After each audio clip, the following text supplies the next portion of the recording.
नमस्कार अन्नपूर्णा सुजाता चैनल को आपण मान को स्वागत करुच्ची। मु आज पणसरी पकोड़ा करने को जाऊँगी। एबे चलंतु आरंभ करिबा। मुझे पणस सब लुण हलदी दे सिझेई देइथिली। एठी अदा रसुण कंचा लंका पेस्ट करिछि मु। एठी हलदी टिके पकेइबा, लंका गुंड पकेइबा, मु एठी जीरा गुंड पकेइछि, धनिया गुंड पकेइबा आ लुण पकेइबा। ताकू भल भाबरे टिके गोळेई दबा।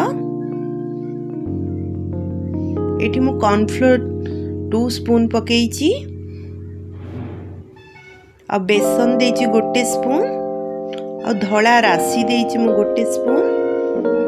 ताकू भल भाबरे मिसेई देई गोळेई दबा। मोर पानी दरकार नै, आपण मान को जदी करिवे पानी दरकार हेले देबे। मैं भेरसुंगा पत्र पकई। भेरसुंगा पत्र पकेले बहुत बढ़िया टेस्ट लगे। ताको भल भाव गोलई दबा। एबे हमर एटा रेडी हे गला। तेल गरम करी सब छाणी दबा। गैस फ्लेम को हमें हाई ही रखिबा। ताको गोल्डन ब्राउन होबा जाई भल भाव छाणीबा।